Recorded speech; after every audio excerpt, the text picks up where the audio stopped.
Welcome to the podcast of MotorWeek, television's original automotive magazine. Here's your MotorWeek podcast host, John Davis.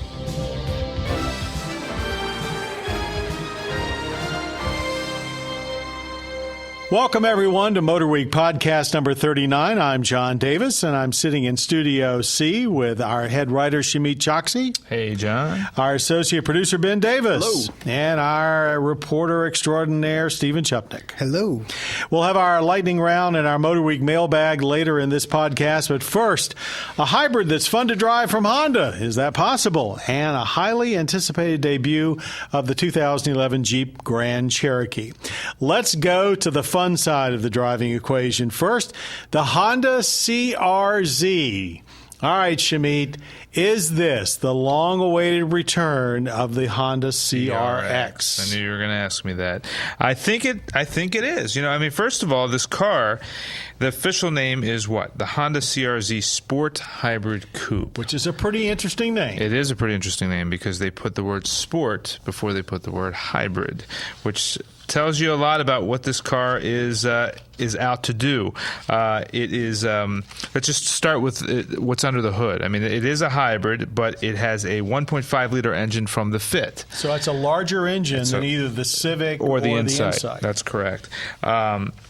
It is, again, it's a hybrid, so the fuel economy is great. We're talking 36, 38 on the highway. With it has two transmissions, so with the CVT, and 31, 37 with a 6-speed manual. The manual transmission. Right. How cool is that? That is very cool. Yeah, Ben Davis is doing backflips over this manual. It's the first hybrid offered, I believe, in North America with a manual transmission. Again, speaking to the sport aspect of this car. And they geared the transmission kind of interestingly, didn't they? They did. Actually, the way it's set up is the first 5 gears are geared toward performance. The 6th gear is more of a fuel economy gear. And even if you go for the CVT, it's got paddle shifters. It does. So you have paddle shifters or you have a manual. Either way, there's a sporty feel to it. But they didn't stop there, did they? Hardware, the suspension, the tires. Right, everything. It's all sort of performance gear. The whole chassis sort of. The whole chassis system is that. The car is agile. And you just brought the CRX up. That disappeared back in, 90, 91? They went away. Right. Yeah. And, all through the 80s. And this is sort of the modern, socially conscious version, reincarnation, let's just say, of that vehicle. Ben? Well, I put it this way. I mean, obviously this thing is crazy sporty hybrid. And since Honda's out of Formula One and the NSX is, I think, on hold, it's obvious all this sporty energy has got to be concentrated somewhere. And I'm just so glad that it's in a sporty hybrid. It's very exciting. I heard some Japanese market specs, 0 to 60 in 10.5, quarter mile in 17.6. Not a screamer, but...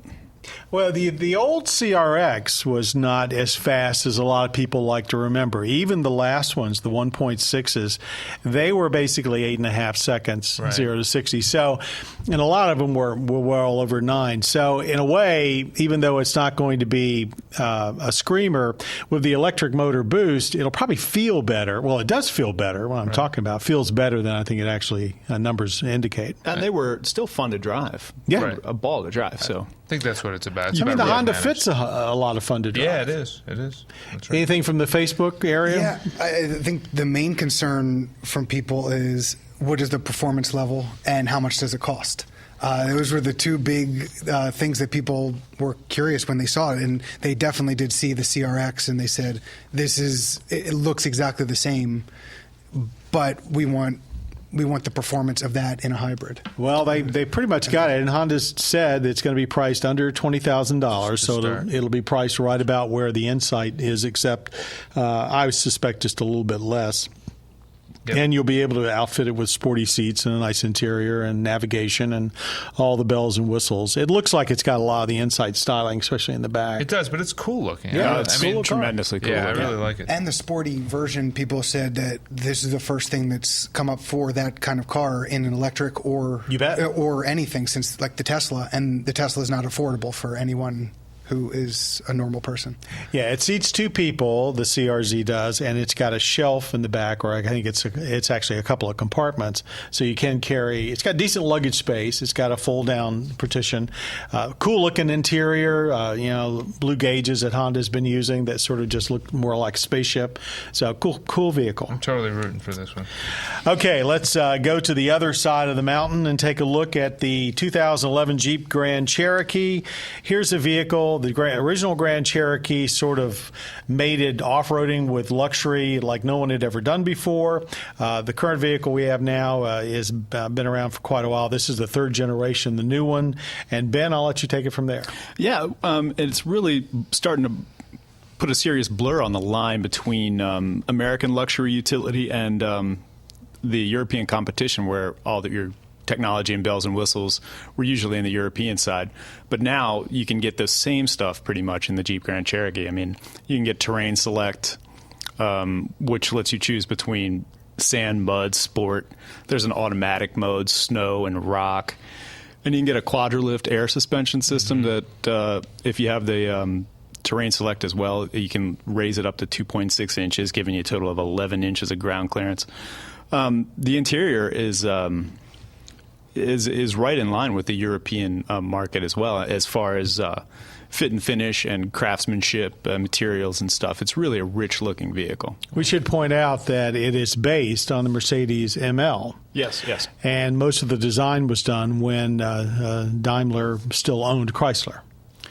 That is true as well. And even the interior was designed by an ex-Mercedes designer. It's still very recognizable as a Grand Cherokee. They did not mess around with the visual aspect. I mean, it's smoother, but I certainly think it. As soon as I saw it, I knew what it was. Yeah, it definitely sports the very Jeep look through the grille and headlights. Big improvement in interior room. There is a definite improvement in interior room. I mean, the back seat was always cramped before. I've sat in one at the auto show. You've driven it. But I don't know if you got in the back seat, but I noticed a little, more leg room than I was used to. There's definitely more leg, more knee room, and it reclines now too, with more room behind the seats as well. And the tailgate has a glass. The glass partition is a standalone hatch as well. Powertrains. Standard V6, the new Pentastar. This is the first application of this engine. This is, yeah. They're coming 290 horsepower with variable valve technology, gives you better fuel economy. And the 5.7 Hemi with 360 horsepower. The V6 will tow 5,000 pounds, and even the V8 is up over 7,000 pounds. Wow. Now, you said that even though this new 6 is a lot more powerful than the one it replaces, it's still a heavy vehicle, and it's adequate, but... Right. I was hoping the Pentastar would be a barnstormer in this vehicle, but it is adequate. And on the trail, I would prefer to have the Hemi over the 6. No replacement for displacement. Stephen, anything from the email? Well, a lot of people commented on the suspension, the lift suspension, that said that that is that's pretty trick. That it is really comparable to your Range Rover, your Land Rovers, that your higher end, But I'd say that, just the look of it, it's bigger. It looks bigger, and the interior is incredible. They've done some interesting things, and I think it was probably. They have a removable front spoiler so that their approach angle will not be sacrificed. So I think they've done some that, along with the extra ground clearance from the air suspension. Seems to me they've done a lot of stuff for the off-roader to make sure that people say, okay, this is a new vehicle, it's more sophisticated. And by the way, it's the first time a Grand Cherokee's had an independent rear suspension. But it's still versatile. You can still take it anywhere you want to go with it. Oh, I had it in Moab. I did have the front spoiler. It does come off pretty easily. Where'd you put it? The fronts, well, they collected them and held them back in the ranch. So you didn't really see how much space it took up on the inside. I think you just strap it to the roof. And Ben and I, when he came back, he was telling me that they have an option for Flow TV and that you can get. And if anybody doesn't know, Flow TV is a mobile TV owned by Qualcomm. But Chrysler has put that as an option. We had it in a Town and Country minivan. Yeah. Very good. Okay, moving on now to our lightning round. We have 2 minutes before Michelle rings our bell. Rings our bell. Yeah, all righty. Yeah, I shouldn't have said that. Now, okay, when the bell rings, our time is up. It's the summer blockbuster movie season. Okay, we recently heard that 007's Aston Martin from Goldfinger and Thunderball will be auctioned off in October. This brings up the whole subject of movie cars, and I'll even say TV cars as well. Would you pay top dollar for a movie car? What's your favorite? If you had a chance to bid on it, what one would you, among all the ones that have been out there, what would strike your fancy? Okay, this clock has started. So hard to narrow it down to one, but if I had to do one, it would be the Mad Max Interceptor. Why? Just so awesome. Ever since I saw the supercharger jump on in the second one, that was a deal for me. Stephen? I have to go with Kit. And on the technicality, NBC did make a TV movie. Did you want the first one, the original one, or the second one? Well, it's got to be the original, but an 82, right? I mean, it talks to you, it drives itself, it navigates itself. You can fall asleep. It's got to come with the watch that you can talk to it. Yeah. Exactly. All Hollywood magic, but cool car. All right. Mr. Choksey. I got to go with the Trans Am too, but this one's a 77 and it belonged to one Smokey and the Bandit. Very good. Bert. Well, we were talking about this in the office before we came to the studio, and Ben actually hit it right on what my car would be. It is the 1966 Lincoln Continental with suicide doors that was used as the death mobile in Animal House. And we were just in the office watching it, and that is without a doubt my car if I had to bid on something. And I wonder whatever happened to that car. I mean, it probably got chopped up or put in the back. Actually, I think I actually saw the car at Universal once at one of the theme parks, but who knows if it's still around. But if you had $7 million, which is what the 007 car is going to, you could buy all four. You know, that's been auctioned off a number of times before, and I've actually seen it a couple of times. It's a cool car, but I'm not sure it's worth $7 million. Notable runner-ups, though, would have been Steve McQueen's Bullet. Oh, absolutely. The 390 Mustang GT from that movie, the Batmobile 60s era from the original one with George Barris did. Let me throw one, an 81 DeLorean from Back to the Future. Family truckster from Vacation. Nice. Very good. And basically, I guess that ends our lightning round. And let's move on now to our MotorWeek mailbag. If you've got a question that you'd like answered on one of our future podcasts, it's easy to get it into the play. Just go to our MotorWeek.org website. You can submit your question, and if you're choosing, a round of applause coming up, folks, here, you get a free MotorWeek T-shirt.